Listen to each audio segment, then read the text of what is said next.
control. Yeah, we lost control. Never about a liquor boy, will you hit me up? I lost control. Will you help me? Never about a liquor boy, will you hit me up? I lost control. Will you help me?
Like when you fuck with my mind, like that we're wrong, can't keep it right. No, no. Poison, but we're perfect. See the revenge in your eyes. Spare the goodbyes, replace them with fights.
There's a lot of things on my mind.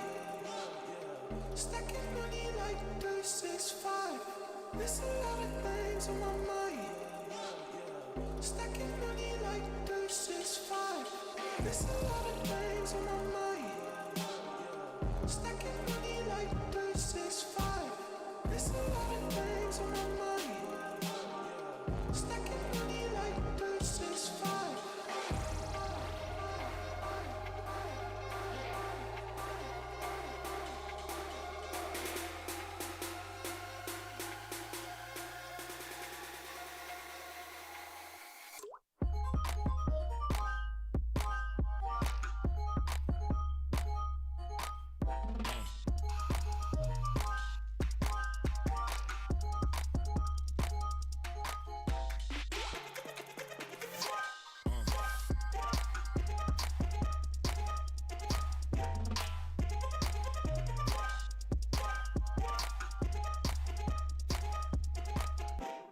There's a lot of things on my mind. Stacking money like 365.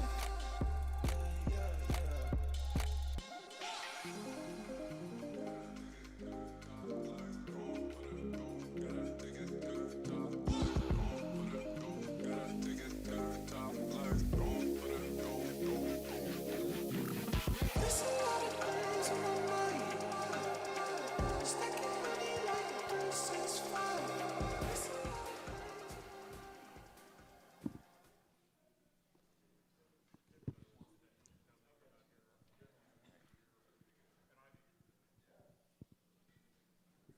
There's a lot of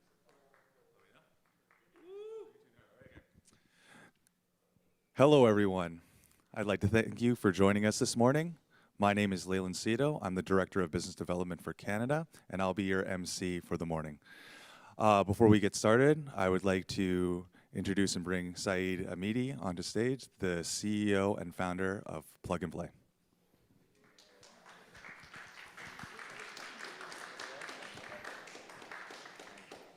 Hi, everybody.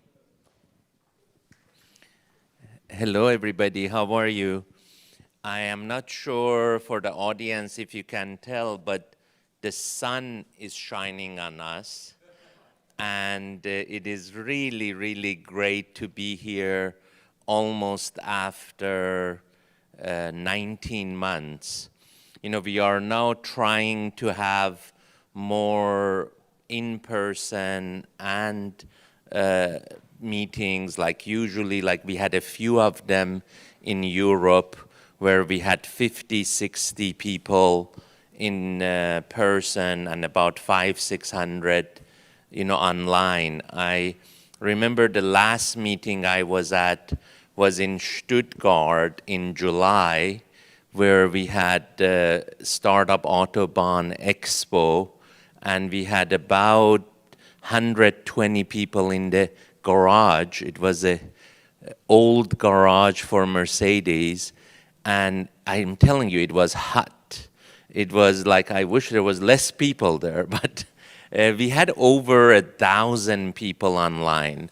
And I think this is going to be the future we all have to get used to be some online, offline events. But I thought I'd give you a quick couple of interesting updates.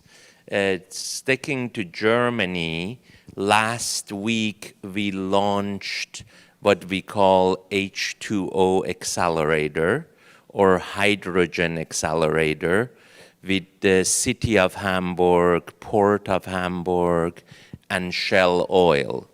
So we feel this clean energy, may it be battery technology, hydrogen, it is really the way of future. And we would love to play a very big part in it. Some of the projects we are working on, we are launching what we call fleet management and fleet electrification.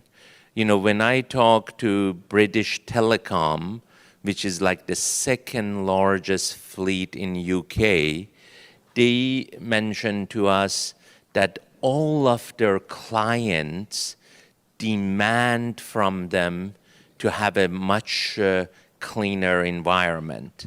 And when you see a telco say my priority is to reduce my carbon footprint and serve my clients better, and their clients demand that, it really no more nice to have to say like I'm involved with sustainability, I'm going to reduce my carbon footprint. It is must have. And we are really, really proud, and I do one more announcement because we have a Canadian MC. So we are launching actually 3 verticals in Alberta, in Calgary and Edmonton. One of them is clean resources, which really Calgary would like to diversify from oil and gas and coal to clean resources. So we actually are going to accelerate roughly 20 startups per year in Calgary, either from Calgary or we're going to bring them to Calgary. The government is incredibly supportive to fund this startup, work with us to change the ecosystem in Calgary. Also, we are launching a digital health accelerator there, as well as smart city. And then this is supposed to be a beginning of our fall summit with supply chain. I leave the supply chain updates to my colleagues, but I have to share one little other news with you. Today, one of our startups that we invested in Berlin, Germany, about 7 years ago. We used to run these accelerators that we give 25,000 euro to 2 young people and for 5% equity. I feel like it's a highway robbery now. So we gave this Valentino and Maximilian 25,000 euro, and they started a bank called N26. Today was announced that N26 raised $900 million at $9 billion valuation, and they became the 2nd largest bank in Germany. And again, why I'm mentioning this, first, I think it's a happy occasion. We still have 1% or 2% of the company, but it is really, that's what technology and innovation is all about. It took Deutsche Bank over 100 years to be the first bank in Germany. And this N26 now, I believe it's less than 7 years, and now is the 2nd largest bank in Germany. And that could only be possible with technology, innovation, and what the consumers demand right now.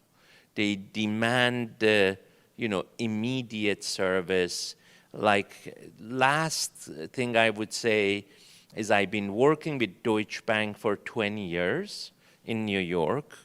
And when we wanted to open an office in Berlin 7 years ago with Deutsche Bank, they took them 2 weeks to open a bank account for me. They said they have to check with New York, I have to show who I am. And I accept that, they want to be careful. But it takes 3 minutes with N26. Compare 2 weeks, 3 minutes, and you imagine who is going to win. So we really need to embrace technology in every industry, including supply chain, logistic, fleet management. And I hope you guys have a great, great summit. So I turn it back in to our Canadian MC. Thanks. Thank you, Saeed. That was amazing. All right, before we get started today, I'm just going to go through the agenda really quickly. So starting us off, we'll have our opening remarks with Mike Zayance. Following that, we'll have 4 fireside chats, following which we will do our award ceremony, and then a new partner announcement, and then closing remarks brought to you by Farzine. So with that being said, it would be my pleasure to bring on stage the founder of the supply chain vertical, Michael Zayance. Thank you, Leyland.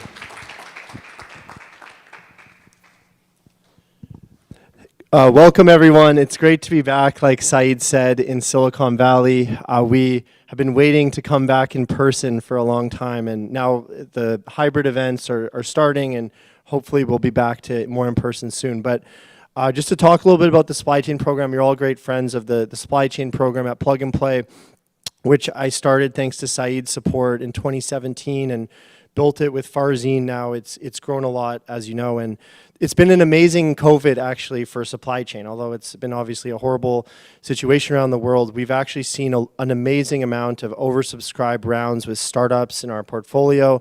Amazing growth with startups. Corporate partners are utilizing more startups as there's an increased need for visibility and automation in the supply chain. So it's been kind of a great year for us on the investment side and in terms of expanding new offices. You can see here, these are just the offices that we currently have in the supply chain program. So obviously this is our headquarters, but we have our office in Arkansas. Grant is here as well.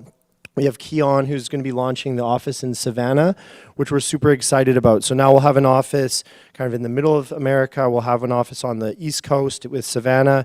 We have our Silicon Valley office on the West Coast, and now we have Toronto as well with Leyland. So we're super excited about that. And also we have a few offices in Europe with Hamburg working on maritime logistics, and then in Hamburg with the program Saeed mentioned around hydrogen and other areas. So super excited about the growth and working with startups from all around the world, and you'll see a lot of them here pitching. We're very proud to have Dot Foods just join us. Jeff just joined us as one of our newest partners, so super excited, very large kind of food distribution company. We also have a logo that we're not allowed to share, but I'll give you guys a hint. It's one of the largest retailers, or I'll just say, or the largest brands in the world, which is Nike. I'll just say it because they're not here to get mad. But we're super proud that they just joined our supply chain program. And also we have the folks from Savannah here, so you'll get to kind of meet and interact with them a bit. So we're very proud to work kind of and expand the supply chain program. Even despite COVID and everything, our program has grown and become more strong. We're very grateful to all the mentors that are listening. So yeah, we have a lot of people around the world that have real experience, that have sold startups, that have been like Chris Saltemeyer, who's the EVP of logistics at Walmart, who's now part of our board, who's able to mentor some of the startup companies, and people with amazing experience that can give back to the startup. So we're very grateful for their time, as it's very challenging to build a startup. So we need as many people supporting them as possible. And these are some of the great people that kind of support us regularly as mentors. These are just some of the numbers. We have a couple batches you'll get to see from today. So the Toronto program, also the Silicon Valley program, where we've made 60 connections in Silicon Valley, 21 in Toronto. We've had 92 mentorship sessions, so the mentors are very, very active, and then 14 workshops throughout these programs. You can just see here just a little bit of information on some of the startups. So most of the startups are seed stage, where they really benefit from the mentorship and the people that can really help kind of build their company and find product market fit working with the large corporates. And then we have some more later stage startups like at the Series A level, and some startups that just fund it themselves and are bootstrapped. So yeah, we've made 3 investments actually in this current batch that we're very excited about. One of them is Avatur, which is able to help with essentially visualizing like warehouses. We're going to do a demo also at Prologis' warehouse and Ryder and some others. We have Quick Returns, which is doing returns, and then Repower, which is a marketplace for tractors and trailers. So we're really excited. We want to invest more. Plug and Play is now capable of making larger investments, which traditionally we would invest $100K into a lot of these startups, but now we're capable of making larger investments up to $1 million as well in Series A, B, and C. We just invested in a company called Einride, which is doing amazing, which is an electric autonomous truck that we think could be huge in the transportation market. They'll come up with some big announcements soon.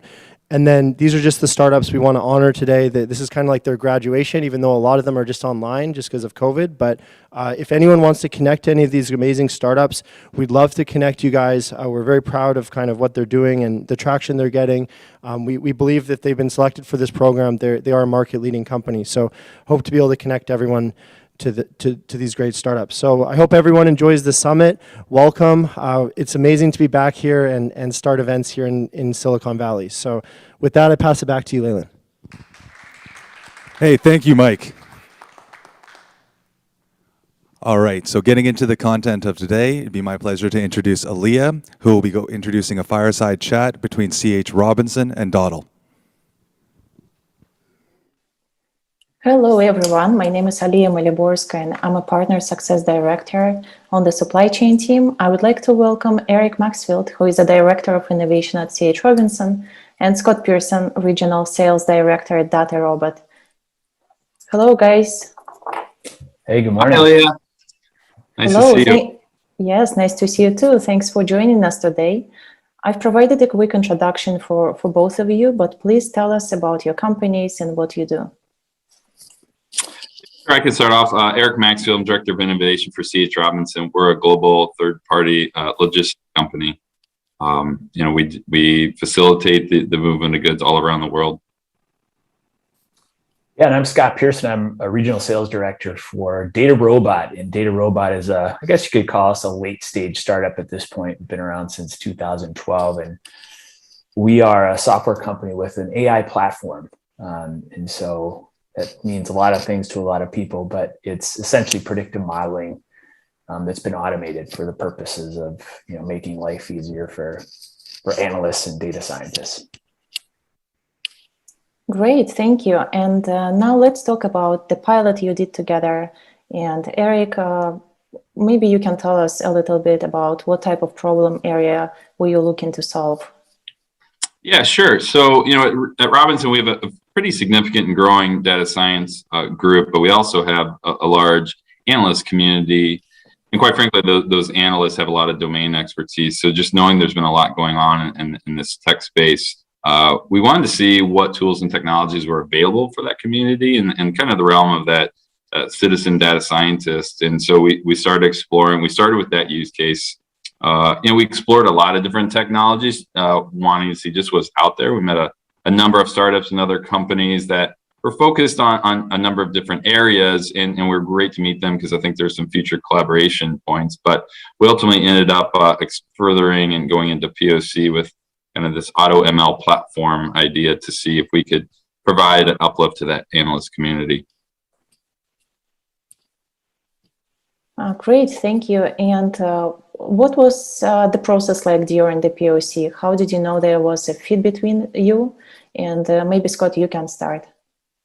Yeah, so the POC process that we have is fairly structured, and we followed that with C.H. Robinson, and they were a great partner. The way we sort of start this out is we mutually identify a use case or use cases that we want to try to solve during the proof of value. And so, we have a kickoff call where we look at the data, we talk about the problem, and we make sure that there's a good fit there. The next step is really the participants of the POV were required to take some sort of basic, self-paced training just to get acquainted to the platform, so that when we kicked off the POV, they kind of knew a little bit about what they were doing. And then that was followed by a formal kickoff where we did a little more, intensive training for the participants, and had one of our customer-facing data scientists walk the team through the problem they were trying to solve and sort of, teach as they went, so to speak. And then really, over the next 3 or 4 weeks, there was a series of ongoing sessions where the team would get back together, and the participants would ask questions of the customer-facing data scientist, and they would, just sort of iterate and solve together. And then ultimately we wrapped it up at the end and sort of, did a debrief to ensure that we accomplished the mission we set out to solve. So that's kind of the process from a very high level. Eric, anything to add? Yeah, no, I think Scott hit on it great. From us, we did did POCs with a few different platforms, and so that process was somewhat similar. But I think one of the things that DataRobot really differentiated themselves through our exploration is some of what Scott touched on, and that was really the people behind DataRobot and knowing and the ability, this is new technology that we'd be bringing into our ecosystem, and feeling comfortable that we had the resources on their side to help get our analysts up to speed, trained, starting to extract value was one of those differentiators. So we followed that POC path with a number of different providers, but I'd say why we came back and we did a secondary POV with DataRobot was because of that people part of it as well. Great, thank you for sharing. And then what was some of the challenges you encountered? How did you guys solve them? Yeah, I would say the challenges, and I would imagine Scott would agree, right? We're on more on the Robinson side, and that's really related to probably the availability of the resources to dig in and get trained and use the platform. Obviously, this year especially, and then last year, supply chain logistics has been challenging marketplace, and our analysts are there helping our capacity teams, our commercial teams, and our customers and suppliers every day. And so getting them, finding time for them is difficult. You add in the fact that COVID has put everyone in a remote environment, right? And so just aligning those calendars and just plugging that along. Quite frankly, that was probably the biggest challenge I think we met during this process. Scott, would you agree? Or yeah, I would just say I didn't think there were any major challenges. I think C.H. Robinson was a great partner, and I think a lot of that was attributed to the fact that we just kept a dialogue and we kept transparency throughout the process. And if there were slowdowns on the CHR side, Eric would let us know. And it was just an open dialogue. So it was a very collaborative process, and I think overall, definitely, one of the most successful, if not the most successful POV I've been involved in, just because of that, working relationship.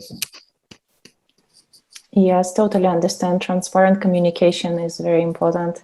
And then, Eric, I know that you were going through the POC process with two other companies. How did you come to the conclusion that DataRobot was the best partner for C.H. Robinson?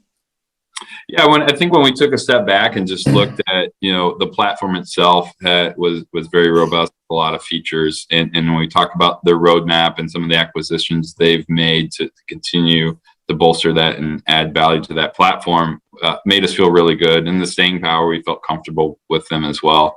But I'd still go back to that point of differentiation was, through the sales cycle, Scott just, keeping in touch, but also, being understanding that we're going to have to work on our timeline. And he was very understanding and working with us. And then to that point of, all right, once we're ready to go and we want to get our people up and running, feeling very comfortable that team would be able to do that. They highlighted that through the sales process. They spent a lot of time and energy digging into that aspect of it. And so for, those reasons are really why we came back to DataRobot over the others. And if you guys can share any best practices and also things to avoid when embarking on a POC, that would be great and very helpful for a lot of startups, I believe. Yeah, I guess, from my perspective, I think, just best practices wise, it's really important to sort of define metrics up front and really determine mutually what you're trying to accomplish.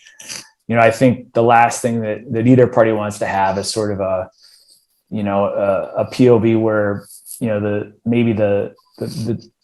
company who's testing the software is not really engaged, right? And it's just kind of a fun effort to play with the software and just check it out. I think, because so much time is invested on both sides, it's just really important to establish those metrics and to be committed to the project. And we really saw that from C.H. Robinson, which was awesome. As I was saying earlier, just, keeping the dialogue going, having that transparency is super important as well. And so I would say those are kind of, two really important, best practices from my perspective. Eric, do you have anything to add?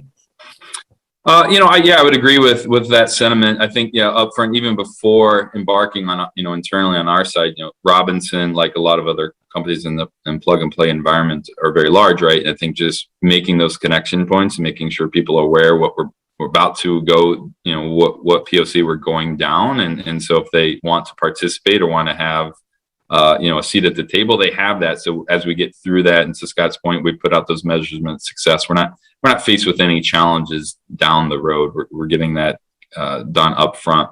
And then the only other thing, and Leah, you hit on earlier, right? And that's just open and honest communication. Things aren't going to move as smoothly as you may want. And I think if there is challenges, if you're just open and front and constantly communicating, being honest with what's going on, you can meet those challenges, much more easily down the road. So, that would be my additions to that point. That's great. And what were your key takeaways and learnings? And if you can give one piece of advice to startups preparing for a POC, what would that be? I think the key takeaways, the advice I'd give to startups, engaging with larger organizations like a C.H. Robinson is one, Scott has, if I'm the right person to deal with this project, right? But if you're dealing with other companies, just making sure that you're dealing with the right person for that particular project, because you could possibly, connect with the wrong individual. So just doing your due diligence up front that you got the right audience members, and just understanding how big organizations there are some checks and balances you have to have. There are, it can take a little bit longer. And so just being aware of that and communicating, I think those are the big takeaways advice I'd give to a startup. Yeah, and from the vendor partner perspective, I totally agree with Eric, but I think, from our side of the fence, it's really, prioritizing your time and efforts, right? So there's a lot of white space in this market, and I think there's a lot of companies that are just kind of poking around and just kind of exploring. And so I think it's really important to not just go into something hoping that there's an opportunity there or a problem to solve. I think so. Taking the time up front to just make sure that there is a problem there and that you can solve it, right? And so you can spend your time accordingly, because again, it's a big effort on both sides to engage in these POVs. So it's important to spend that time up front. And then we've talked about this a number of times too, and it's just common practice, right? Just be upfront and honest with each other along the way, and solve problems as they come along, and just keep that transparency. Those are great advices. Thank you very much. So what's the vision for the future? The way we've thought about utilizing Data Robot, I'd go back to what the use cases we use for the POV. So one of them we looked at was, within a subset of our clients who are more transactional, identifying where there might be red flags for churn, right? Where that might not be as apparent with some of our more larger enterprise type accounts. In the future, we're going to look at a number of different areas and look at it as an augmentation to our data science practice. So if we look at data science, we're probably going to be focused on some of the biggest challenges within the enterprise. And what we want to do with our analyst community is allow them to explore and unlock value in maybe some of these subsections across our enterprise using Data Robot's technology and platform. Yeah, and I would say that vision is really similar to what we're seeing actually playing out amongst our customer base. It's really interesting because ever since we started, we've been talking about democratization, right, and extending data science capabilities to audiences or groups outside of the core data scientists. And now we're really starting to see that happen.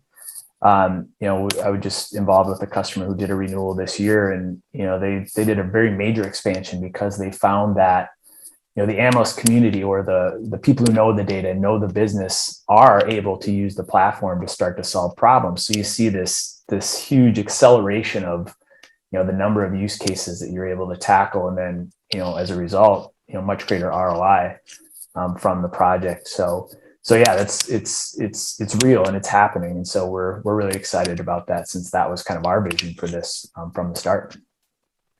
Yes, the future sounds very exciting. Well, thank you both, Eric and Scott, for your time and for the conversation. It's been a pleasure learning more about your successful collaboration. Thank you and take care. Yeah. Thank you. Thanks very much. Appreciate it.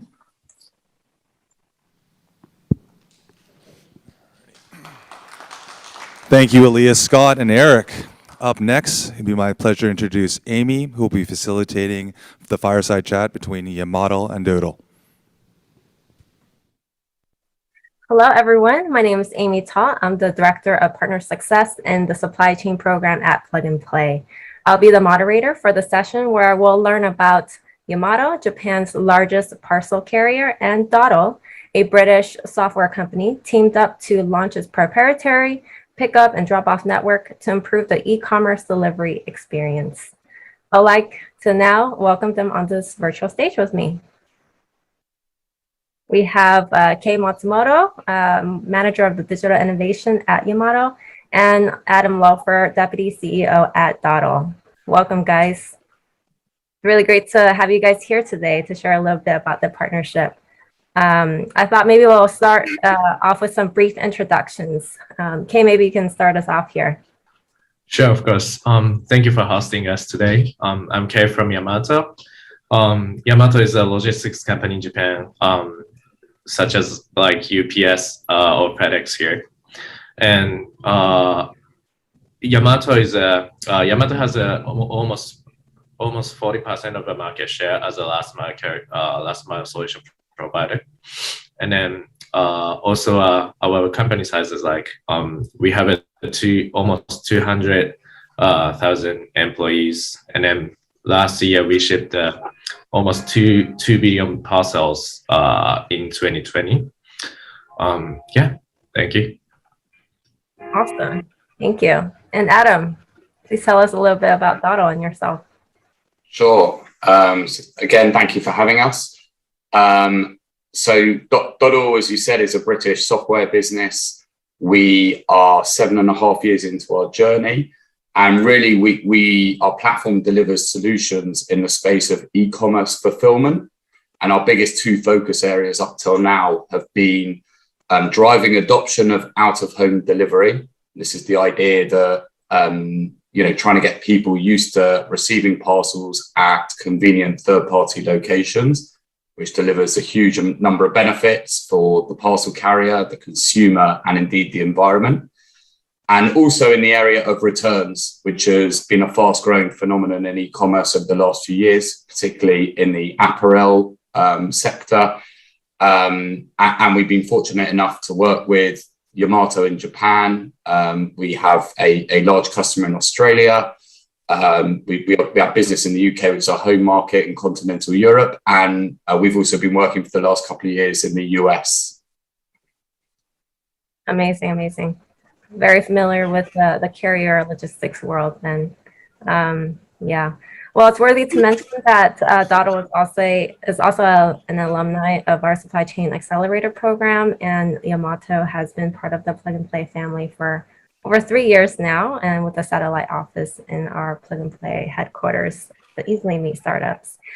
With that, Kei, maybe you can talk a little bit about how this engagement started, how this partnership started. Was there a problem that you had identified, or was this an opportunity that just came up when you learned of Dotto? Yeah, sure, of course. So as you mentioned, Dotto was participating in the accelerator program at Plug and Play, and then that's how I met with Dotto teams. And then what we're trying to solve was digitizing returning and pickup experience in Japan. So the reason why my job is business development, and also to think of new business idea.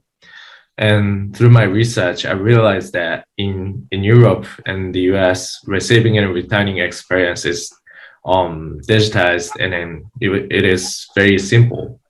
So and in Japan, those processes were not digitized. People still need to write label and then such the address to return. So and then I realized that in the future, returning rate is going to be increased in Japan as well. That because of e-commerce volume is increasing. So increasing every year. So we wanted to digitize the pickup and then return experience in Japan before return rate is going to increase same as e-commerce volume.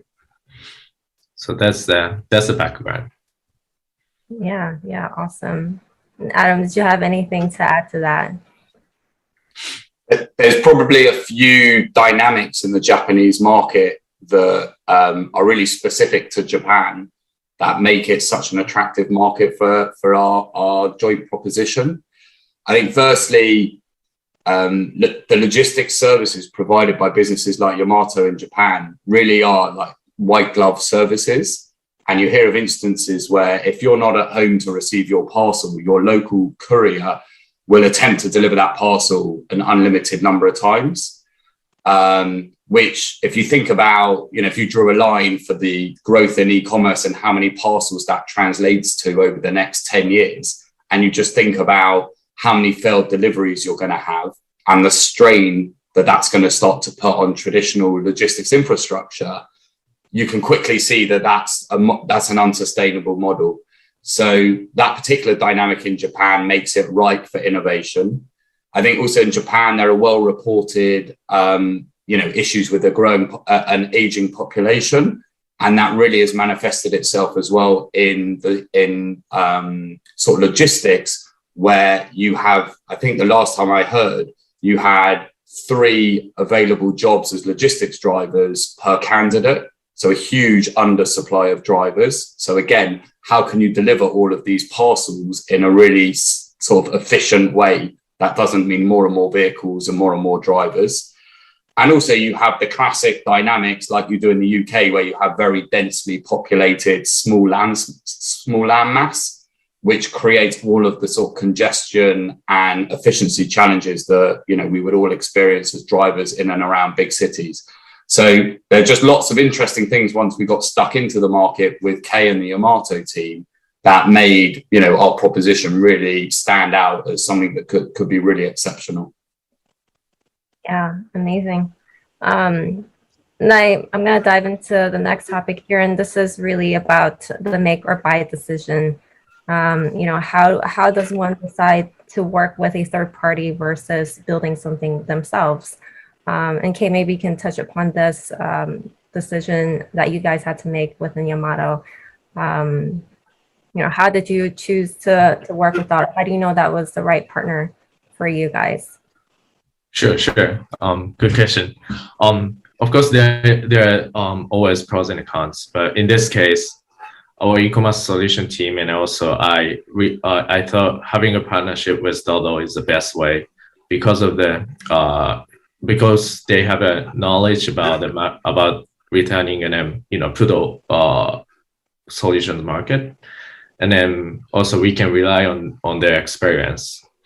So because digitized return operation was first time approach for us, and then Dodo was already launched a solution in several countries. For example, and also for example, Dodo is not just only providing software for operation. Dodo also provides add-value solutions to shippers, such as return analytics dashboard, which we are going to launch in Japan. We already launched in Japan. And then Dodo knows that just digitizing the operation is not enough. To provide the analytics solution to shipper is very important too. So that's the one thing. And also Dodo has a necessary solution as a package. So that's why we choose to collaborate with Dodo. Yeah. And also the strategy is also like aligned as well. Yeah. I think it's good to work with somebody who is very experienced and good for that speed to market piece. And Adam, how about yourself? I'm pretty sure there's some challenges working with, a large corporation. There's differences in culture and, geographic location. We can touch upon them there. Yeah, sure. So, the build versus buy conundrum is one we always face because we typically sell into large enterprise businesses who have, huge IT teams and will traditionally have built their own technology platforms.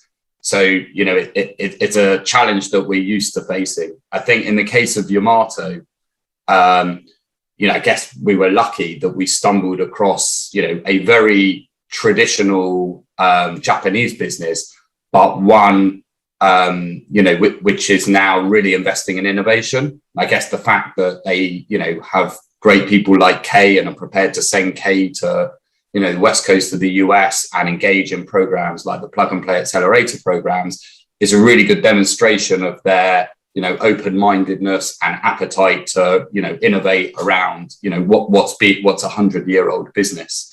I think Doddle is the first international software provider that Yamato has used to drive some of its core operating platforms. And I don't think it's really had a change of service for the last 30 or 40 years. So, if you'd have said to us a couple of years ago, how do you fancy your chances of partnering with Yamato? I think we would have thought that was really difficult. What we could never have anticipated was, as Kay said, the unbelievable strategic alignment we had, and really that allowed us to move very quickly through the gears and get to a position where we were working together. I think that there have definitely been a number of challenges, and Kay and I, from our respective sides, have been working really hard with our teams to try and navigate some of these challenges. But I probably can't underestimate the cultural differences between a traditional Japanese business and a Western scale-up business. I think there's the obvious stuff like language, time zone. But I think also there's sort of corporate behavioral differences that are very difficult to understand and be sensitive to when you're starting out. And I think even in the world of technology, the way we run our technology teams and deliver and test work is very different to how the Yamato team do that. So for an example, if I think through some of the user acceptance testing phases that we've been through, some of the initial ones were very challenging because there was such a difference in expectation around, whose responsibility testing was, how you processed results, how you reported on results, really simple things that we thought we'd all tackled, as part of the planning. But then you get into it and it just highlights, oh my God, in some scenarios, we're really a long way apart. So I think there's been a constant, looking into the program from, people in commercial roles like us to just make sure that the operating and delivery teams are working together. We're picking up any differences and sort of addressing any issues that arise as they arise. Yeah. And did you feel the same about the challenges, Kay, or were there others that you want to highlight there? Yeah, I totally agree with Adam. And then, so culture is a very different between the traditional company like Yamato and then young cutting edge technology type of company like Dodo. So there's a lot of challenge too. But also like Adam and his team always try to address where is if we are on the same page or not. And then so do I too. So that was that's why we could have a collaboration, even in a very short time, I guess. Yeah. Nice. It's like a lot of communication, a lot of alignment is very important here. With that, after working together for, a year and a half, maybe you guys can share some of the results that came out of this partnership. Okay, maybe I'll have you, Adam, maybe you can get started there. Yes, sure. So we, as you say, we've been working together a year and a half. The first 6 months we were integrating and customizing our platform so that it was ready to roll out under the Yamato brand in Japan. Since then we've sort of, as Kay explained, a big part of this with digitizing sort of third-party pick up and drop off parcel locations that have been running, traditional and analog processes. So as of today, I think we've just about to tip past the 5,000 location mark. We set ourselves an ambitious goal of getting to 10,000 within the first year of operation. So it's sort of on our way towards that target at the moment. We've integrated a number of well-known merchants in Japan onto the platform. So, one of the largest online apparel businesses in Japan is called ZoZoTown. and they were the first retailer who've onboarded and now offering our network of locations for collection. Hot on the heels of that, we very quickly started working on the digital returns platform. That went live, I think about 6 weeks ago at the end of the summer. And, again, really high profile first brand has onboarded onto the returns platform, which is Gap. And we've also added on a couple of the local brands. And, there's now a really exciting pipeline of brands who are looking to sort of join the network and the solution as part of that. So it's been a very sort of fast-paced, hard-working start to the relationship. It's a long-term relationship. So this is all about putting in place the building blocks that are going to help us change customer behavior and really transform and drive innovation in this logistics space. Amazing. Congrats on the launch recently. And Kate, how does all of this impact Yamato and the customers? Yeah, sure. In Yamato, that was actually huge impact for us because this is the first time to collaborate with global startups. And then so again, there's a lot of challenge, but we also kind of overcame the challenge through this activity. So that was a very huge impact to internal Yamato. Because we realized that if we collaborate with global cutting-edge technologies, startups who has a cutting-edge technologies, we can quickly launch the new service in the market. So that was great benefit. And then for client-wise, as Adam mentioned, we expanded our PUDO network 5,000 more in Japan, and then which is we are not obliged to install our PUDO location in Japan. For example, third-party retail store or pharmacy, people cannot receive item from Yamato, for example. But in the US, obviously, for example, if you buy something from Amazon, you can receive at not anywhere, but some retail store, right? So those type of experience we could provide through Dodo collaboration. Amazing. And I know you guys didn't do a proof of concept or a pilot, Kay. How did you know that this was going to work? Sure. The reason why is the reason why we had a partnership with our pilot POC is so as Adam mentioned, align the strategy and also Yamato's culture as well. So we felt that Dodo always care about customer experience, and that's Yamato always thinks most important things as well. And also as a strategy wise, Yamato wanted to expand the PUDO network in the nationwide because one of the reasons is that people's life is changing, lifestyle is changing. So we thought that we need to develop more option to receive and then return items. So that was our strategy. And then so to increase the PUDO location is again one of the strategy. And then also Dodo solution is able to expand our PUDO network at third party location, like I mentioned, the third party retail store or pharmacy. That's really important for us because for example, if in Japan people come here every in the downtown Tokyo from more countryside, and then so especially young people, so young people doesn't have the time to receive an item at their store, their house. So there's another option was necessary. So the strategy was very aligned. Yeah, good. I'm glad this happened between you guys.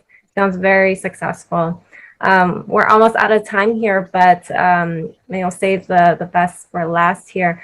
You guys maybe can share some key takeaways and learnings from working together. What advice can you give to other startups working with large corporations, and vice versa? And maybe Adam, you can kick us off here.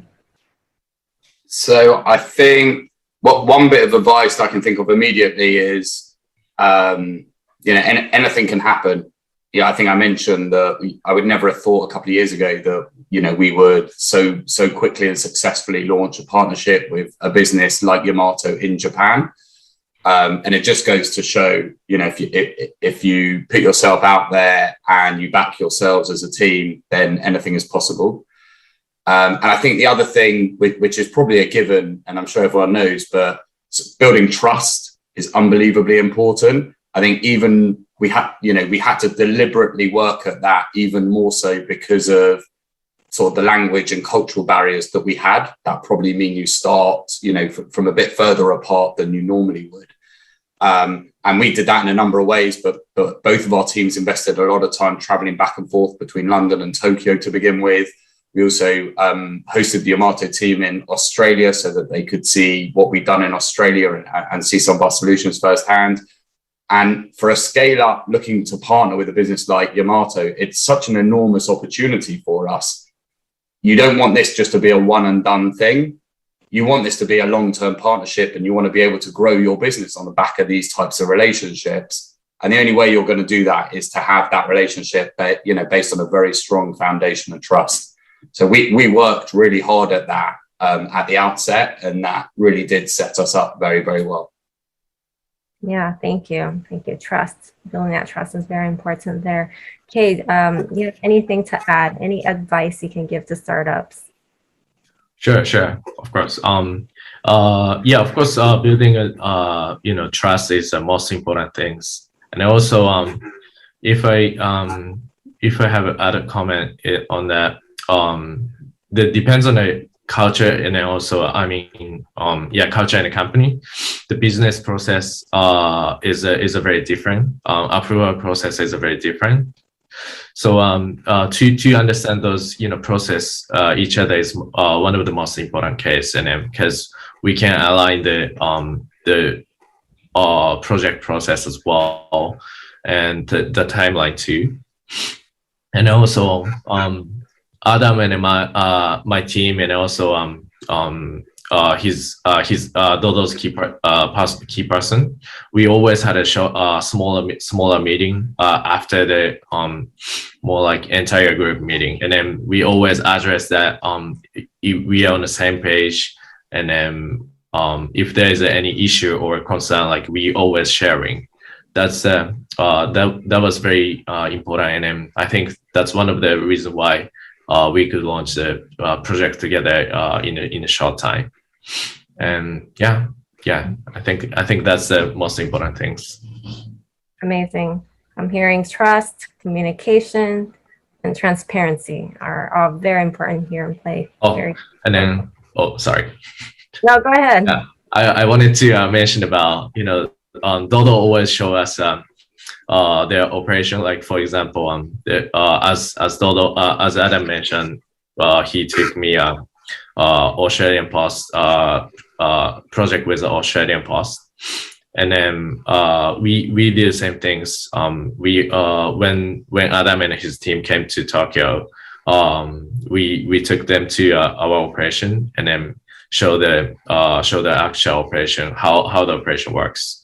The reason why is obviously there's a language barrier. So to solve those issue, show actual operation is it worked very well to understand each other. Yeah, nice. So always have a demo ready and really try really hard to communicate and get that message through and your value proposition. Awesome.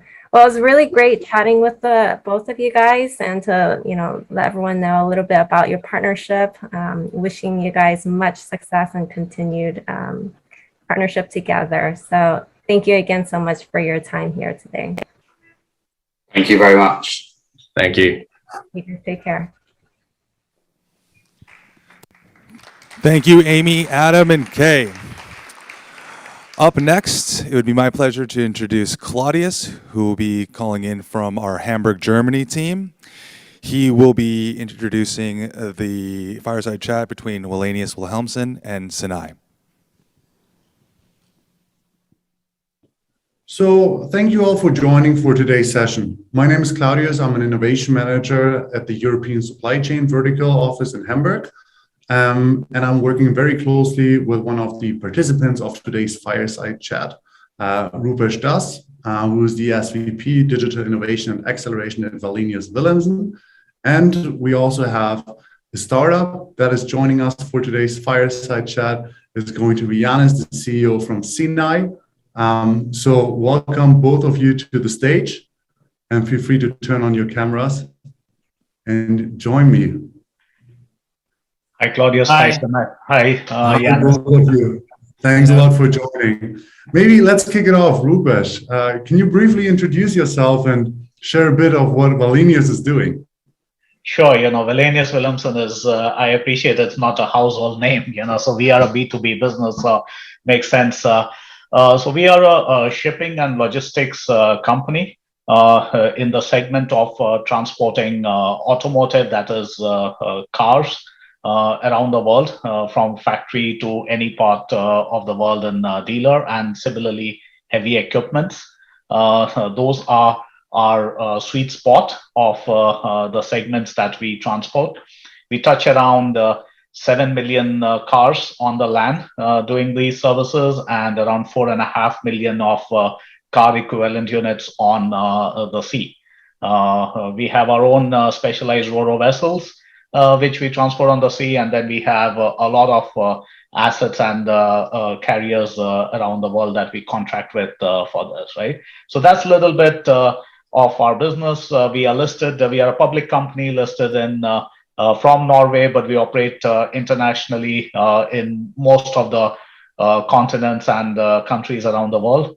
And that's a little bit about the company, Claudius, and about me. I head a unit called Digital Accelerator. I'm located in New Jersey, and it's a very simple objective for me and the Digital Accelerator is how can we make a 10x impact using technology and business models, combining with our core business of logistics and shipping services towards either internally consuming these services or creating new commercial opportunities for us using these technologies. So that's what I'm mandated to do. Yeah. It's exciting. I mean, I've been working with you for 2 years now. It's exciting to work with you. You have a global network and you cover a very wide range along the value chain. You don't only transport cars, but you also do additional services on land in the handling of cars, etc. So there are many exciting use cases that we have also already covered. But let me turn to our second guest, Yannis. Thanks a lot for joining. Feel free to introduce yourself as well. Hello. So thank you very much for welcoming us today. So I'm Yannis, the CEO of Sinai. I have 12 years experience in maritime technologies, working with various industries, including the Navy. And at Sinai, we are a digital hub. So it's a cloud-based platform where we have gathered maritime data from all over the world. And then we process those data using algorithms ranging from statistic to artificial intelligence to produce two types of indicators, which is logistic indicators to improve operation at sea and at port, and also environmental indicators to improve sustainability. We are a team of 50 people, and we have more than 30 customers, and we really focus on the maritime market. And we are very excited about digitalizing corporates and industry in those areas. Sounds like intuitively the two of you are already a match, simply looking from the technology and the application perspective where you operate. But Rupesh, help us a bit. So what was the exact use case that we were originally trying to solve? And can you put this into broader perspective at Wallenius Wilhelmsen? Yeah, absolutely. In this context with Sinai, let me kind of give you a landscape that, when a car which is coming out of a factory in one part of the world and it goes to the consumer, where you kind of drive it out of a dealership or, drive it out of any other location, right? There are so many things that happen in between. You don't need a scratch on your car when when you drive it out of the dealer, but just imagine it is coming from thousands of miles away, stuff, right? And there are around 15 to 20 different providers or touch points around this whole logistics and supply chain easy, sometimes more, sometimes less, but around that. So of course, the information is fragmented. The handovers, the objectives of each of the player in the chain may be different. So long story short is that, there is a lot of fragmentation, and that results into some kind of unpredictability for everybody in the chain around, when will this vessel arrive at this port? When will this, these kind of cars be offloaded, and so on and so forth. So what we took as one part of that supply chain is the port or the maritime part. And we said, how can we make it, what if we can make it a little easier for our voyage operators, right, who deal with all these voyages and, and channel it, when to have which ship where, how should we, either speeden up or slow down or whatever it is, right, to get to a terminal. You have the terminal operators, right, who allocate berths and times, and there are various carriers coming in over there and stuff like that. And then you have customers, right, who are having some downstream activities to be planned based on that. So we said, how do we kind of combine all of this fragmented data, right, and how create a port intelligence solution where multiple stakeholders, our customers, our voyage operators, maybe the terminal operators, et cetera, suppliers could, leverage this, right, for A, efficiency, but B, for sustainability, because there is a lot of wastage due to not having these proper information, in terms of fuel, in terms of trucks waiting to, take cargo, and there's a fuel wastage there. The ships may speeden up and come to a port, but then realize that you have to wait anyway for a day over there to unload. So you could have slowed down the ship. So there are lots of factors beyond operations is on the sustainability side, Claudius, that kind of gave us an opportunity saying, let's try to address this port intelligence vision. And that's how we got started. I'll come to the use case a little later. Sure. Sounds like a problem that has many complexities and multiple variables going into an equation that would make ideal operations, or that would lead to ideal operations. So, Yanis, how did Sinai come into play, and why were you a good fit for solving that problem? Well, so at Sinai, we believe that the data technologies is helping maritime corporates to better improve their operation at sea and their transparency. So for that, we have gathered more than 200 terabytes of data from all over the world. So we have historical AIS data and real-time data. We have weather information, but also much more, including biodiversity, water quality, and so on. And then into our team, we have an AI expert and maritime expert, and we have developed complex algorithm and machine algorithms to be able to predict estimated time of arrival, predict ETA, but also predict port congestion, and also predict the impact of human activities on biodiversity. So then Wallenius Wilhelmsen really have a vision on that. The technology is very helpful to give this transparency to improve operation at sea. So for us, it was really a good fit, and we really appreciate to share this common vision and to work on this technology side. Cool. I mean, Rupesh, I assume you spoke to a couple of startup service providers who could potentially solve that problem. So why did you ultimately choose them, Sinai, to tackle that problem? And how did you start? What was the start or the beginning of the process? Yeah, that's an interesting, and you're right, right? Means there are various solutions out there, various companies trying to solve this issue, and and everything is seeing it from a different lens. So it makes sense, because we do need various people to be attacking the space for the betterment, right? Overall, with Sinai, it was interesting. Yanis and me had met in Hamburg actually. In the summer, late summer of 2019, and we kind of via plug and at one of the plug and play events, and it was interesting that how we could very soon realize that we both see the vision, but also I think we both are realists that you also need to act in the present, kind of.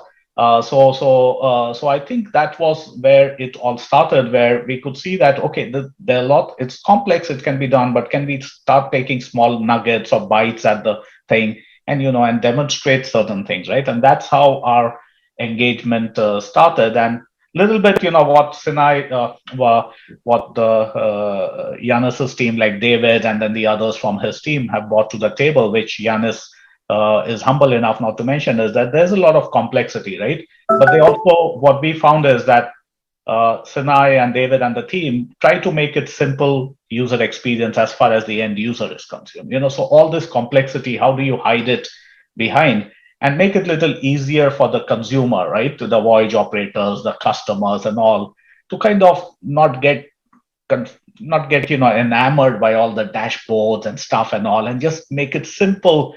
To see what does it mean for them and what action do they need to take, right? So I think that is what we have encountered as we have worked with Sinai, is that we do see the long vision, but we also see what needs to happen in the next 30 days, And I think having a partner like that who can, see the vision, but also act in the present is quite invaluable. It's very, very interesting. Makes a lot of sense. Thanks for laying that out. So, Yanis, what were some of the challenges that you encountered throughout the process, if there were any? Yeah, well, what I can say in general in the maritime industry and in many industries, the main problem is the time that the people want to dedicate it to digitalization. And what we really appreciate with Wallenius Wilhelmsen is that the team take the time with us, because one of the major challenge is the acculturation phase, is to have a common vision, but also a common understanding of the pain point on the solution that could be designed. And for that, we create a specific team between a Sinai team and Wallenius Wilhelmsen team. And we spend time together with various workshops with a user-centric approach and ideation to identify the key pain point and which technical solution could be done. And at each step, we really stay focused on user and market. And yes, there is a difference of sizes between a startup and a large corporate, and a different of processes. But by creating this command team, we join our force, and it was a strength. And by this way, we managed to build a valuable solution, and very, very quickly and very fast. Can you? Claudius, my dog wants to join the conversation, so you will hear some background noise with my dog, so that means it's very exciting conversation. Yeah. I was just about to say, he's probably as excited about the whole project that the two of you executed together as we are. So happy to have him with us. No problem at all. Rupesh, can you shed some light on the outcomes? What did you get out of the project? Where was the benefit for Wallenius? Yeah, so as I mentioned before, right, although there are various, areas that we can get, we have carved out a couple of things in the near term, which we are working together on. And what we have also done is that we have actually engaged one of our end customers in this process, because we want to make sure that the outcome is not only for Wallenius Wilhelmsen, but also one of our customers. And so we have engaged a couple of customers for reasons of for various reasons. I cannot name all of those customers here right now, but we have engaged that. So between Sinai, the customer, our customer, and us, we are looking at a couple of use cases. One is around port congestion, and one is around better, insightful, actionable data around where the assets are, and whether they're headed, and also combining that. The beauty, I think there are lots of solutions over there which can just plug in data and give. What we are trying to do is combine the objective and subjective information also. So there is a lot of information or intelligence in people's mind because of their experience. They know many things. There's memory muscle. So we are peeling off a little bit, and the solution will be a combination of a lot of objective data complemented by people, who know the business, who know the things, so that we can bring this together as a solid offering to our customers, which is which that combination is a little unique, Claudius, where you combine the human intelligence with the solution. And yes, over the period of time, the AI and ML can, peel off certain part of it, can start getting better. But I think, to be realistic right now, we see that, first sense is to get all this data for these two use cases, combine it with the human intelligence that we have, complement and bring that human intelligence as data into this, and that becomes the solution. So those are the things we are on our way to do a soft launch in November. We have had successful POCs, and we are on our way to do a soft launch in November, December, sometime around that time, including with our customers. So we are excited about that. We look very much forward to that. Is it a must to involve the end customer?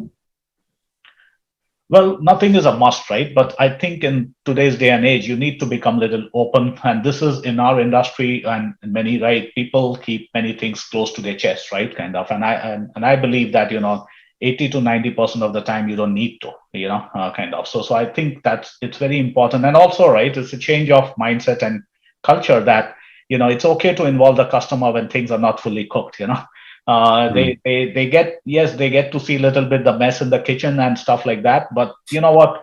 It's better. Maybe they can give some advice over there and stuff and make it better. So yes, we take some risks by becoming a little vulnerable, right, towards that. But it's actually good, because the customer also feels comfortable that we are being transparent with them. And so I do see there is a lot of value. Of course, you have to determine when to bring in, because time is essence. They also, we appreciate their time, respect their time. So we don't want, so you have to strike that balance, right? But as a principle, I would say it is good to involve the customers, just know when to do it. Yannis, how long have you been working on the POC now, and how long do you think the overall POC will last or take in terms of like weeks, month? Well, for the POC phase, we first start, as I said, with ideation workshops to really be sure that we have a common approach. We align on the approach, and we align on what have to be done. And then during the POC phase, we use agile methodology with regular and transparent process review to be able to adapt during the project and be able to change or adapt the project. So POC for us is one of our favorite approach to start, because it's only on a few months period, and the advantage that you can quickly assess the technical feasibility of the solution, and you can have fast iteration to improve the solution and be sure it fit the customer needs and it fit the users and it fit the market. So it's few months with a fast iteration. I have two more questions, Rupesh, especially for you. I know that from a corporate perspective, the process is rather fast, and usually you're also innovating at a very rapid pace. How do you usually work your way through it? Yeah, I mean, Claudius, that's one of the challenges. My background is, I was prior to taking this digital accelerator role or starting it in Wallenius Wilhelmsen, I was the head of global IT into the previous role, right? So I'm pretty familiar with how systems and business processes come together and how much time it takes. So in a way, that was an advantage to come in. But in this space, right, you need to move very fast. You need to take risks. You need to stage gate things. There's no one answer to it, Claudius, but I would say there's a science and there's an art in doing this, right? So the science part is that we have formed a playbook of, how do you take it in 3-step process of incubate, socialize, operationalize. How do you go towards ideation, proof of technology, proof of concept during incubation? You do pilots and soft launch during socialization, and then you launch and scale during operationalization. So there is a method to the madness, right? Kind of. It's not that sequential, but there is something like that, right? And then there are lots of things, right? I think so. There's that part. It's one of the critical factors for us has also been to have a global ecosystem of partners like Sinai, many such partners who can from day zero come with, something on the table, move up, so we are not restricted to our processes, our environment, our things, right? Sinai can independently do that. And then we can at a certain point start integrating, so we move very fast around that, right? And then of course there is an art part of it, right? You need to know where your organization is, who are the influencers, which projects will give traction. Sometimes some of the initiatives may have a bigger benefit, but the timing may not be right. So you need to pick up things which will have traction, which will demonstrate success, which success drives a lot of other, people to join that, then more people want, there starts demand. So I think there's a lot of things, but I would say at the end, right, that what I've realized a little bit, my 2 cents is that, there are 3 things which matters in the art part. It's speed, execution, and happy people, So those are the 3 things you need, and the magic happens then, kind of. So that's all I can say.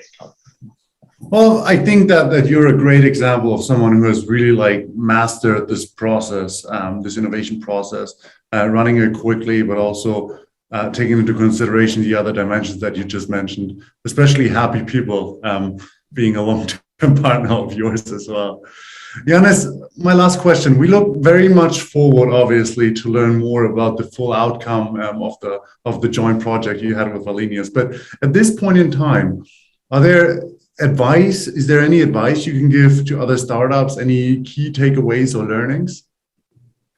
Yes, by collaborating with startups such as Sinai, so Wallenius Wilhelmsen or other corporate is looking for innovative idea and fast development. And for that, my advice is really to take time for the acculturation phase. So to really understand your partner values, challenges, organization, to align on the vision and to align on the project. And for that, I think that the startup must be proactive, is do not hesitate to initiate suggestions and ideas, think out of the box, but then be agile to adapt your product and your concept to the need of the customers and not stuck on your own idea, because it's very important to be user-centric and market-centric and take the time to make interview to really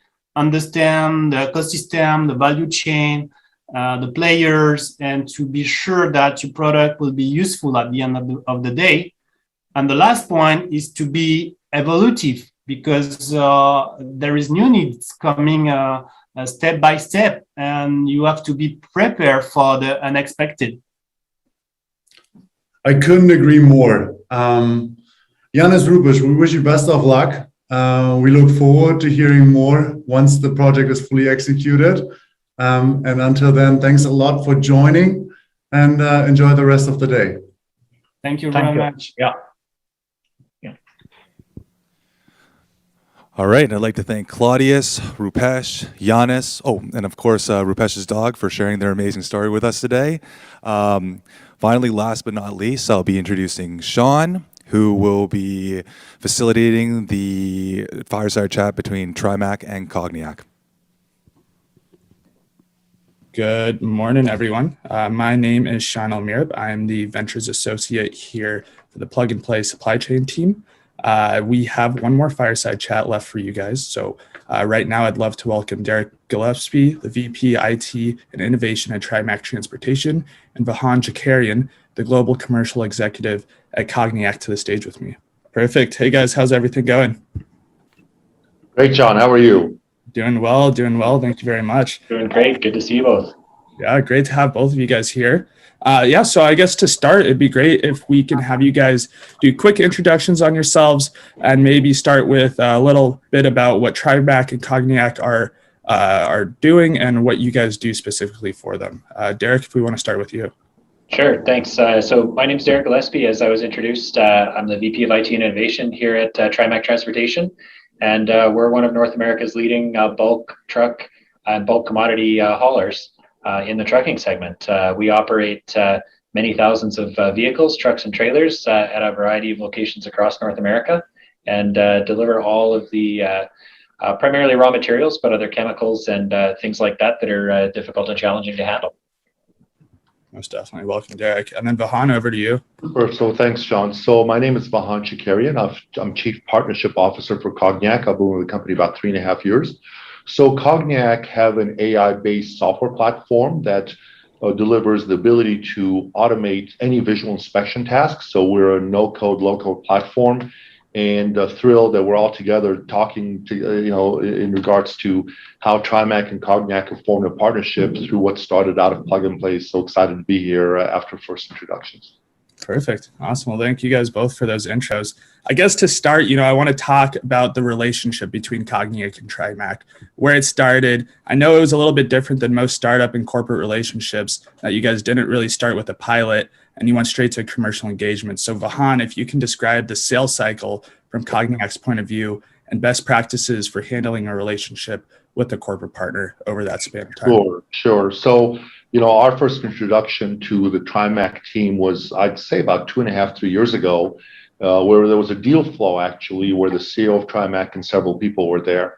I think what resonated with what Cognic was doing with the Trimac team is that I'd say 2 or 3 of the folks there also came from the rail background, and we'd had some successes already in rail. So the feeling at Trimac was if these guys can tackle rail-related activities, they can easily tackle some of the stuff we have. So really, there wasn't a real clear use case at the beginning, but there was definitely a clear opportunity to where Trimac was pushing the envelope for how to incorporate digital solutions in its environment.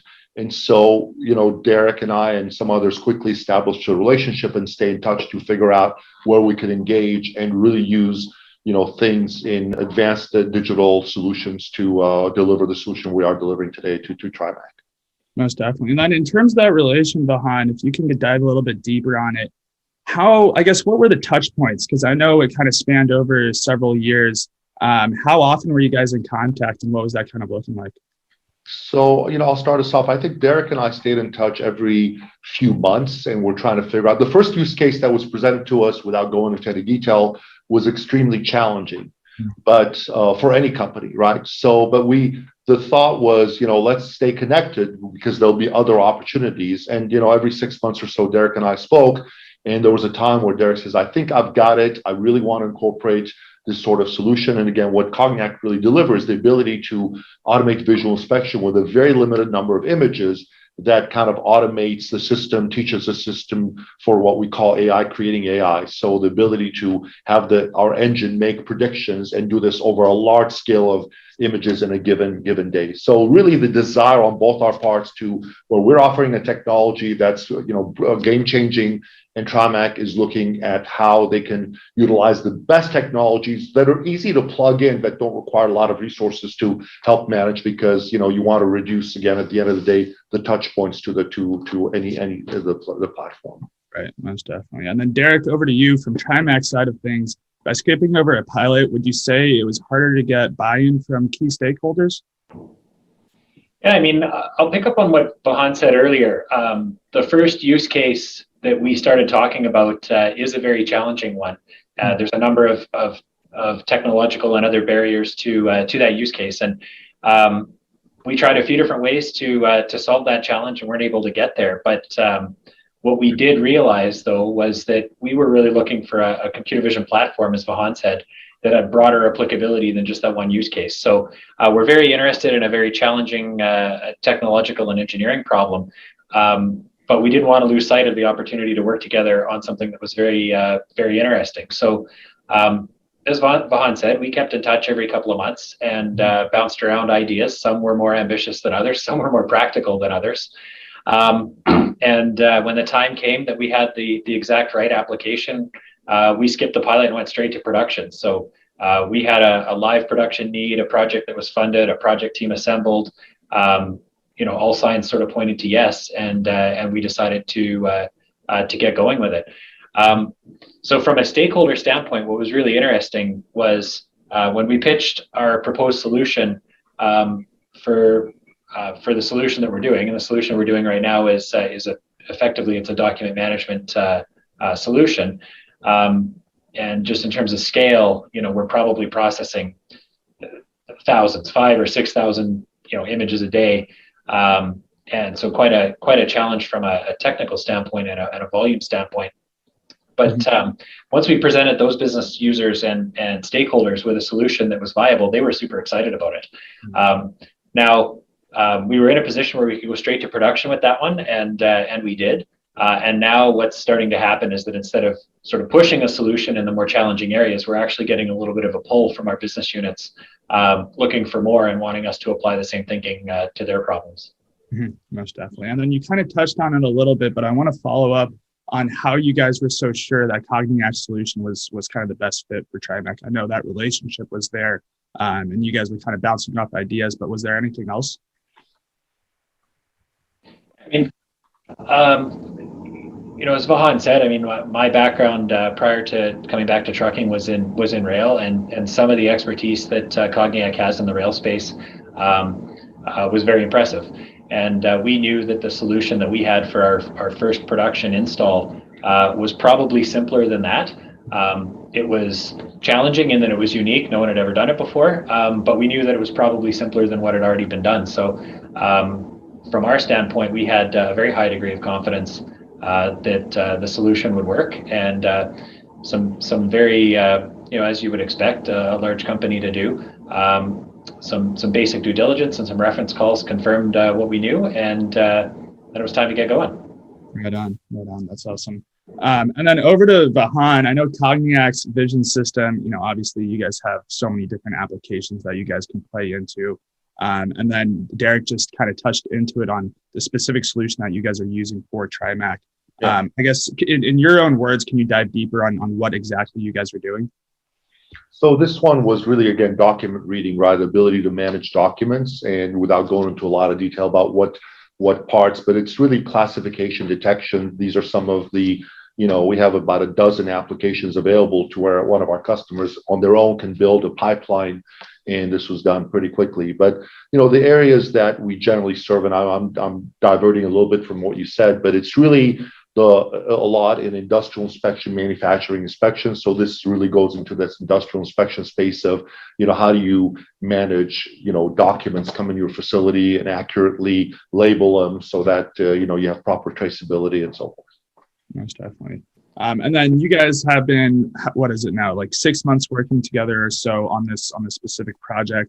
Are there any, results, any, case studies that you guys are able to share with us? I'll leave that open to both of you guys right now. And maybe I'll jump in on that one there, Sean. I think, jumping back to what you said earlier on and what Vahan said about other applications, I mean, we're very interested in safety and security, given the market that we're in and the nature of our business. But of course, we're in business. We're also concerned with efficiency. And what we saw with Cogniac here really was an opportunity to have a platform that could potentially solve problems in all of those various dimensions. As I said at the beginning, we operate several thousand vehicles, so we're interested in the performance of those vehicles and their components, and we're excited about what the future might hold for our relationship here. Now, jumping to the sort of question you just asked, so some of the challenges we encountered, I'll maybe take that one first here. I would say speed was a challenge. This relationship started 2.5 to 3 years ago, so the sales cycle was painfully long, I'm sure, from Vahan's standpoint.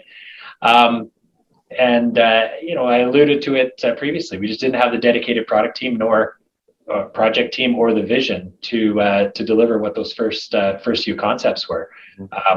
Once we pivoted to that alternate solution where we had strong business sponsorship and a clear and compelling need, things moved really, really quickly. And I'm thankful to Cogniac for their patience with us in those early days.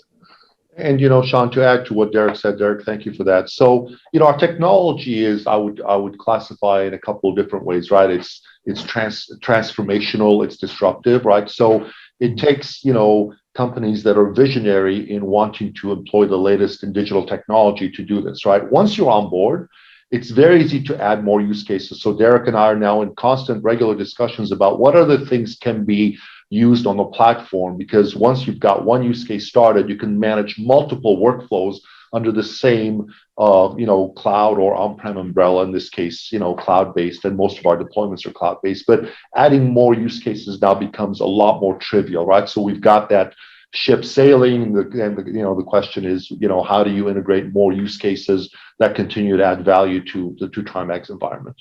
Mm-hmm, most definitely. And then, Vahan, from your own point of view, I guess, what were some of the challenges other than the long sales cycle that you kind of encountered on your side? Again, it goes back to, I think we've covered a little bit, right? So how do you adopt this sort of disruptive transformational technology? And, the first time you talk about it, it's okay, that sounds great. Then the second time is, okay, now I really get it. And the third time is, how do we now employ this in our environment, right? So it's constant education. I see a big part of our role is constant education of our potential users or even current users for what they can do with the platform. Most definitely. And I'd add too, I mean, one of the other challenges we had, a Trimac issue on our side, I'm going to call it the scale problem. Our initial plan was to rewire the Cogniac solution into an existing solution that we had. It on paper looked like a good idea. In practice, when we turned it on, we broke and found every flaw that existed in all of the other solutions that surrounded what we plugged Cogniac into. So it was a bit of a challenge to manage expectations internally, because there's a lot of questions around what's broken and what's not working. But the issue was really on our side. We weren't, to be quite frank, we weren't quite prepared for the velocity and the scale of output that we were going to be getting. And it caused a whole bunch of old technology surrounding it to break. So good news, bad news, good news. Bad news is it broke. Good news is it gave us the opportunity to fix something that probably should have been fixed before. And now it's working really well. The other comment I'd make too here, one of the challenges for anyone else thinking about a disruptive and transformational project is expectations management is always a tough one. Technology like this, the learning curve is steep, but thankfully very short. The challenge with our business friends soon became, hey, we're getting turnaround times of anywhere between a couple minutes to, at the busiest times of the day, maybe as high as an hour or two. And so my business users are starting to complain and saying, well, how come it's taking me an hour to get the result or 2 hours to get the result? And I have to keep reminding them that before we implemented the solution, you were looking at 36 to 48 hours. And there's a lot that goes into it. So expectations management is certainly part of it, and being willing to roll with the challenges and fix those issues that come up would be the key. No, most definitely. And that was kind of a perfect segue into my next question. And kind of surrounding it, I guess, advice for other startups and key takeaways and learnings. Vahan, we'll start with you and then get that startup's perspective, and then we'll kick Sure. that over to Derek and get the corporate perspective. So, I'll give you my experience, right? So Cognac has been part of the plug and play environment for, about 2.5 years or so. And, we've been in 5 different programs. I'd say, the advice to other startups would be, one is engage and be involved. Plug and Play does a great job of creating the environment for you to, offer a solution, but really it's up to the startup to really follow through, right? Not expect anything more to happen there, right? So, we were diligent in making sure that we continue this relationship and, keep the communications open. And take advantage of every opportunity that Plug and Play offer for introductions, for events like this, for giving talks about a given solution. So be persistent with the solution that you have with the companies that you get introduced to, and make yourselves available, right? So the fortune that we have is that we're in San Jose and Plug and Play is in Sunnyvale, at least one of the 20 some offices, but most of the meetings were in Sunnyvale, and to be available even within a couple hours notice, saying there's an opportunity to get in front of a company. So I would say to any startup, make yourselves available today, obviously in the Zoom world, but your openness and availability gets you the exposure to pitch a solution. Yeah, no, most definitely. We definitely do appreciate you joining all of our last minute deal flows, Vahan. And then over to you, Derek.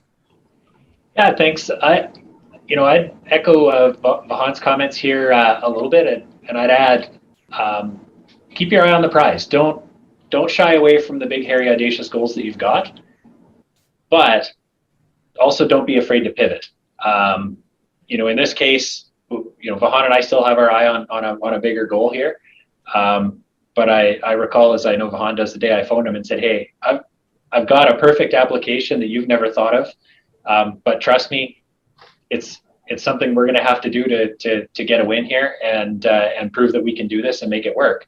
And that's how we landed with the production implementation that we've got today. So it was a bit of a pivot, out of left field, I think, a little bit, but it worked, and we're building on it. Yeah, most definitely. Oh, that's great. Awesome. And I think we have time for one more question. So I guess I want to, see if you guys have any plugs, see what's up in the future for both of you guys. Vahan, we can start with you. So, as we grow, obviously, a year ago or so, we're 16, 17 people. We're pushing 50 to get to today, right? And continue to grow.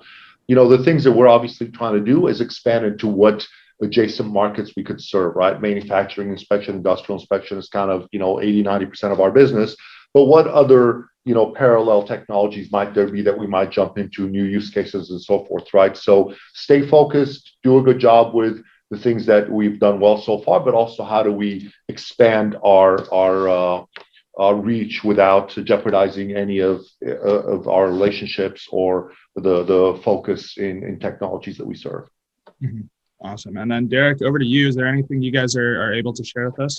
Yeah, so really broadly, safety and security are probably the top things from my standpoint. So very interested in all the things that cameras and processing of images captured by cameras can provide as it relates to that. So think about the performance of vehicles, think about access control of facilities, think about components and those kinds of things. Those are all the interesting problems that are on our to-do list next.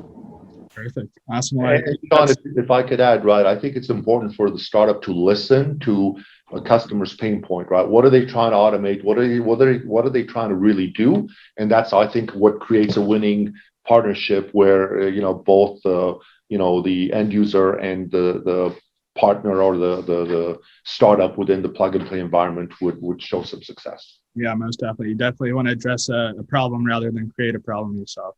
So great. Awesome. Well, I believe that's all the time we have left, but really do appreciate both of your guys' time today. And we will catch you guys next time. Thanks for the opportunity. Thanks so much. Thanks, Derek. Thanks. Have a good day. Thanks. Bye, Sean.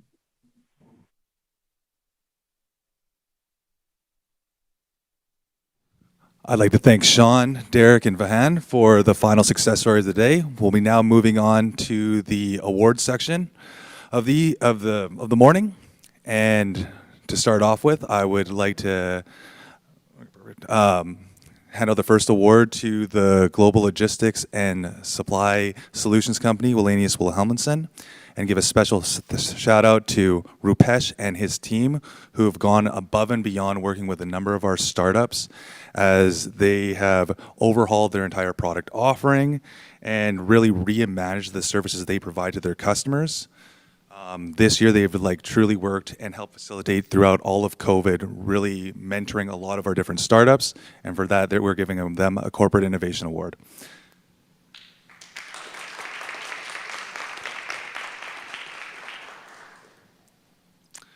Up next, we'd like to recognize Growmark, one of our new partners of the year. You know, as one of the newest partners in the supply chain vertical, they've really gone above and beyond, truly doing unprecedented work in regards to deal flows, reverse deal flows, POC, pilots, and investments. They really have set a new benchmark for partners, and for that, we really want to thank their team, as well as Brad, our champion there, for all the work they've done this year. And last but not least, I'd like to recognize Yamato, who during COVID really put in the extra mile of work working with all of our different startups. They absolutely are the forefront of innovation in the supply chain vertical. And actually, they are with us here today. So I'd like to invite the Yamato team on stage to receive their award.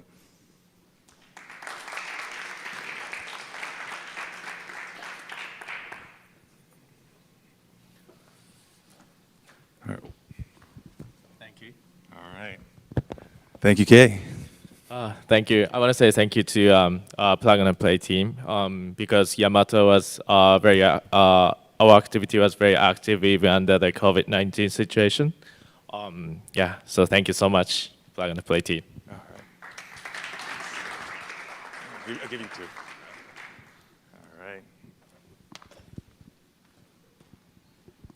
Up next, we will be honoring our startups from both our Batch 9 Silicon Valley, and as well as our first batch from our Toronto startup program. So from Silicon Valley, we would like to award Aera AI, Avatar, and SourceMap. And with us today, I'd like to bring on stage FuelMe.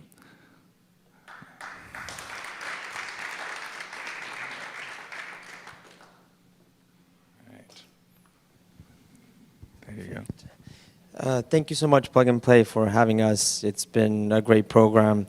They're an incredible resource for connecting startups to, companies that can use new technologies. And I think that's very valuable today, where there's sometimes a disconnect between, up and coming technologies and companies that could benefit from them. So it's been an incredible experience. We've met a lot of partners, and they've been very important for our growth. So thank you so much. All right, take that. Thank you. Thank you so All much. right.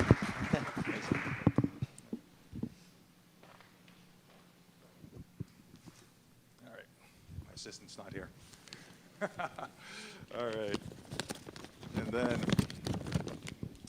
And then up next from Toronto, I'd like to honor Peer Ledger, Morpheus Network, and Zero Key, and Eagle, who is with us today. So I'd like to invite them up on stage.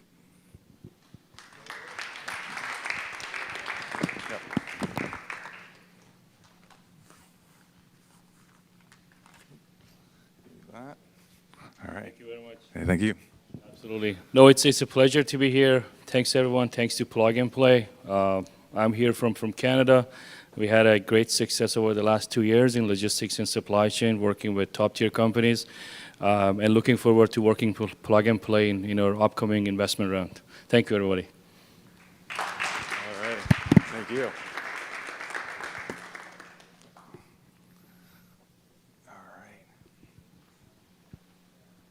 And that concludes our awards section, and now we're on to new partners.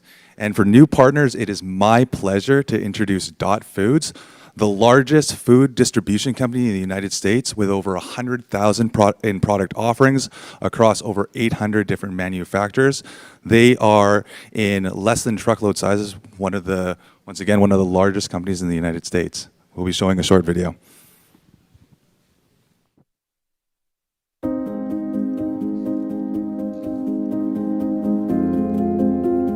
When our parents, Robert and Dorothy Tracy, started this business in 1960, they didn't really think of themselves as pioneers. They were from the Midwest, pretty humble.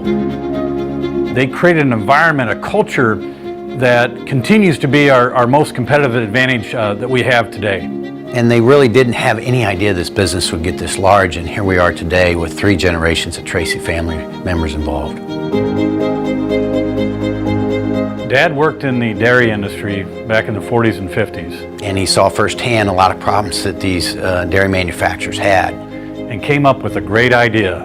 It was all about small order consolidation. He felt like this consolidation program could be a really good solution. This idea was too good to keep from the rest of the food industry.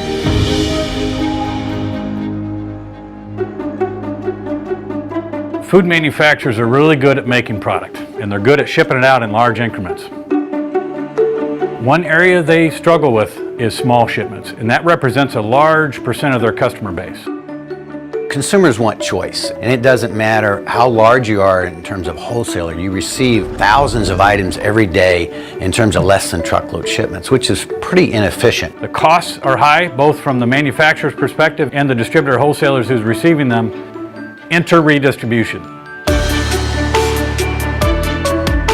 Redistribution, we convert a lot of those small orders, those less than truckload shipments, into full truckloads that we pick up at the manufacturer that ultimately gets consolidated with other products that is then shipped to the last mile distributor or wholesaler that delivers to a restaurant or to some retail outlet. By doing that, we take a lot of the cost out of that supply chain, we take out a lot of the complexity, and we improve the service from top to bottom. The concept of redistribution hasn't really changed from when we started the business in 1960 in a small town in the middle of the country called Mount Sterling, Illinois.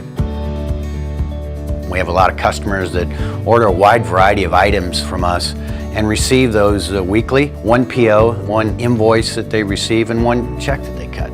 The difference really is the fact that we were selling a really narrow scope to a small set of customers back then, but today we sell to a wide variety of customers, not only in the US, but North America, and really all over the world.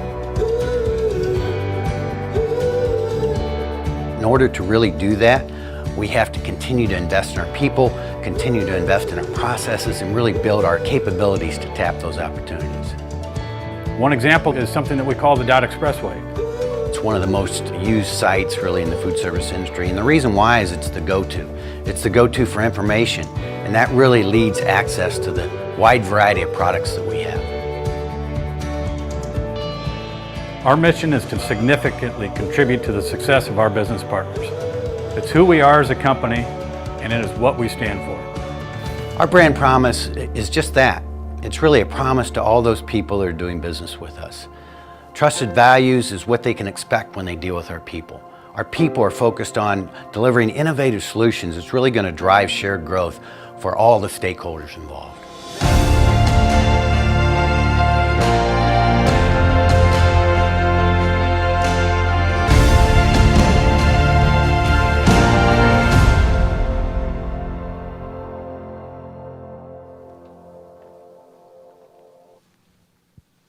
I'd now like to introduce the CEO of Dot Foods, Joe Tracy, to say a few words. Good morning, everyone. My name is Joe Tracy. I'm the CEO of Dot Food. I'm sorry I can't be with you in person today. You know, our vision is really all about improving lives by enhancing choice for everyone everywhere. And as you heard in the video, a large part of our brand promise is delivering innovative solutions to drive shared growth for all of our stakeholders. And as we all know, the pace of change continues to accelerate, and we must continue to search and invest in solutions to ensure we not only maintain, but grow our market share. We have a long history of investing in digital transformation. It started with our online Dot Expressway in the mid-90s, and our latest investments are two small technology startup companies called ShopHero and Morrison, both of which will help accelerate our digital journey. We currently have some of the best product data in the food industry, but we must take it to the next level. We are seeking solutions that allow us to continue to enhance choice for everyone, everywhere. Since our beginning, our business has been built by solving problems in new and innovative ways. Partnering with companies who share that mission is more critical today than ever before. Thank you so much. We're excited about our new partnership.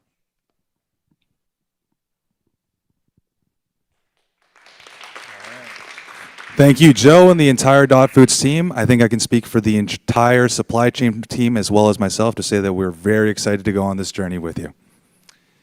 And now to close us out for the day, I'd like to invite Farzin Shadapur to give us his closing remarks.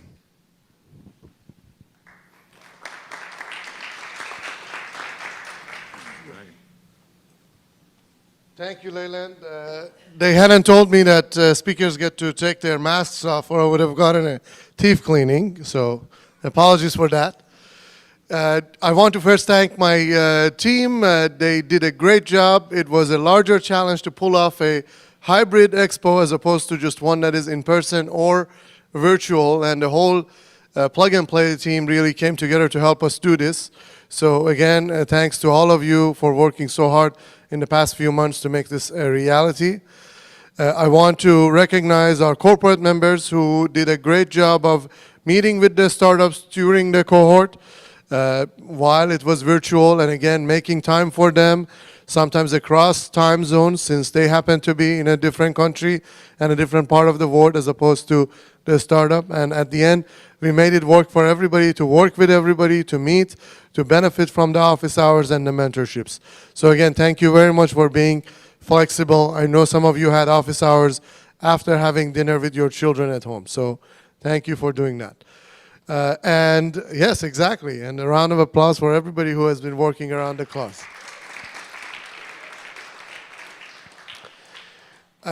I would like to recognize the cohort number 9 that we had here in Silicon Valley. There are 20 of them. I won't name them one by one, but it was really a pleasure to work with them and to really get them initiated into our Plug and Play family. Our Plug and Play family is now larger than before. We do not consider this a graduation. We consider this a beginning. So now they are inducted into the Plug and Play family, and we will be working with them in the next few years until they become a unicorn or a decacorn. And we are sure hoping and cheering all of them on. And I would also like to recognize the first cohort that we had in Toronto this past few months. It was an exciting experience, especially doing all of it virtually. Many of them I have never met in person, and I'm hoping that I will get to meet with them hopefully before the end of the year. So thank you very much for working with us, for being open to doing everything online. And I know for a fact that many of you have benefited from this, and I'm sure that in the next few months, all of you, as you continue to be a part of our family, will continue to benefit from this. With that, again, thank you for joining us online and in person, and we look forward to the next challenges and the next cohorts.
Tell me